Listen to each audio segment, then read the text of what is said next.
Éric Guillemot est pharmacien à Carnion. Cette année, il a été victime de 2 tentatives de vol. Voilà pourquoi il a décidé d'opter pour le système Télépolice Vision, un système qui lui a déjà servi.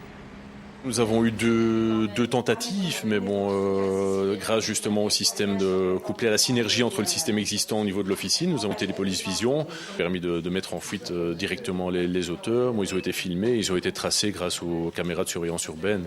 Ils ont été arrêtés en grosse partie grâce à la conjonction de ces différents systèmes. Ce système dispose en fait de 2 avantages principaux, la discrétion et la haute qualité de résolution des caméras, qui permettent une identification optimale des auteurs. Une technologie évolue et qui relie les magasins directement à la police. Dès que le commerçant avertit en cas de vol, le système transmet automatiquement les images aux centrales de police.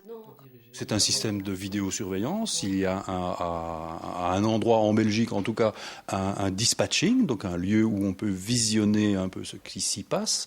Bien, le système enclenche le système de vidéosurveillance et le dispatcher à l'autre bout peut voir et prévenir directement les services de police. Seuls 20 commerçants sur 1000 ont déjà adopté ce système. L'abonnement coûte 55 € par mois environ et couvre la mise à disposition d'une borne, d'une caméra et d'un système d'enregistrement.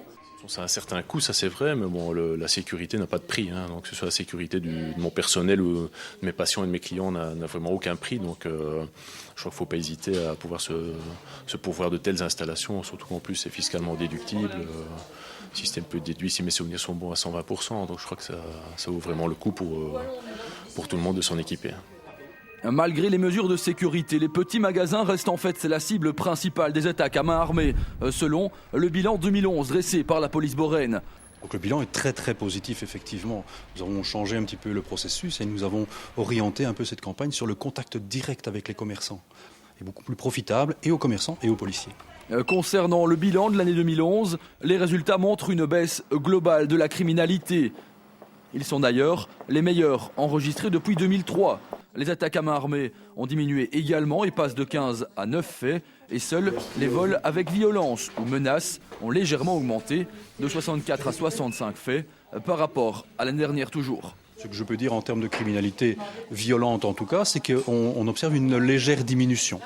Alors, on ne va pas polémiquer maintenant sur le sens de cette diminution. On peut dire que, grosso modo, on assiste à grosso modo 5 à 6% de diminution au niveau des chiffres. Mais les chiffres ne sont jamais que des chiffres. Alors, quant à dire si nous avons mieux travaillé ou si les auteurs ont été moins actifs, c'est tout à fait impossible de le dire maintenant.